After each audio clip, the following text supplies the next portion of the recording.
आज भी यहूदी मूसा को निजात दहिंदा के तौर पर याद करते हैं, जिसने कौम बनी इसराइल को मिस्र से आज़ाद करवाया, जिसने बहरे कुलज़म को 2 हिस्सों में तकसीम कर दिया और खुदा से शरीयत हासिल की।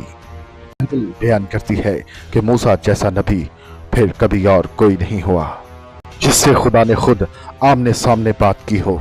मूसा का नाम तौरात में बार बार मिलता है, लेकिन एक ऐसी बात भी है जिसका जिक्र बहुत कम मिलता है।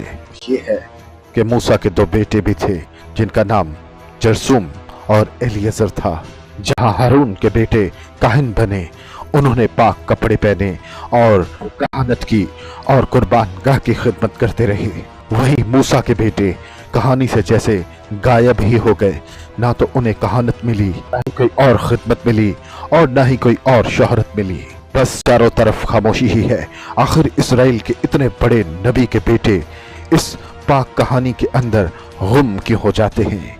क्या इन्हें पूरी तरह रद्द कर दिया गया, या इनकी बातों को तरजीह नहीं दी गई, या फिर बाइबल मुकद्दस खुद इन बातों का बड़ी गहराई से जवाब देती है, जो ये बताता है कि खुदा बुलाहट, इख्तियार और मकसद का फैसला खुद करते हैं।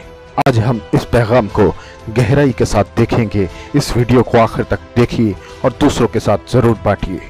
अपनी तरफ से अंदाजा लगाने और इस बात को और दिलचस्प बनाने की बजाय हम इस बात पर गौर करेंगे कि बाइबल मुकद्दस इसके बारे में क्या कहती है, खुदा का इसके बारे में मंसूबा क्या है। मूसा के बेटों की कहानी उनको बिल्कुल सफ़े हस्ती से मिटा देने के बारे में नहीं है। ये तो इस बारे में है कि किसे क्या काम मिला, किसकी बुलाहट क्या थी। एक ऐसा सच जो खुदा की बादशाही को देखने के लिए हमारे नजरिए को बदल देता है। मूसा के बेटे जरसूम और एलिएज़र। जरसूम पहलौठा था जो तब पैदा हुआ जब मूसा मिस्र से भागकर मिदियान में रहने लगा। जरसूम का मतलब है कि मैं मुसाफिर मुल्क में मुसाफिर बन के रहा हूँ। ये नाम उस अकेलेपन से निकला था जो ये याद दिलाता था कि मूसा का अपना कोई वतन नहीं है। इसका बचपन और जवानी तो महल में गुजरी, फिर उसे मिस्र से भागना पड़ा और अब वो मिदियान का चरवाहा है। पहलौठे बेटे का नाम जरसूम रखना एक तरह से मूसा का अपनी सच्चाई को मानना है। अब मूसा न तो मिस्री है और न ही किसी और मुल्क का, बल्कि वो अपने आप को एक मुसाफिर ही समझ रहा है। उसके दूसरे बेटे एलिएज़र का नाम बहुत ही सोचो विचार के बाद रखा गया था, जिसके नाम का मतलब होता है कि मेरे बाप दादा के खुदा ने मेरी बहुत मदद की है। ये नाम खुदा की शुक्रगुजारी को जाहिर करता है कि वो जिंदा बच गए थे, क्योंकि मूसा फिरौन की तलवार से बच निकले थे। खुदा ने उसकी जान बचाई थी और ये एलिएज़र का नाम इसीलिए शुक्रगुजारी के तौर पर रखा गया। ये दोनों नाम मिलकर एक ऐसे इंसान की कहानी बताते हैं जो अपने मुल्क से बाहर था, जो वादा और अहद के बीच कहीं फंसा हुआ था और खुदा का इंतजार कर रहा था। मूसा की बीवी का नाम सिप्पोरा था, जो मिद्यानी काहिन यित्रो की बेटी थी।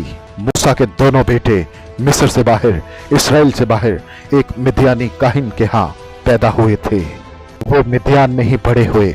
वहाँ वो भेड़ बकरियों का ख्याल रखते थे और रेगिस्तानी इलाके में सख्त मेहनत करते थे।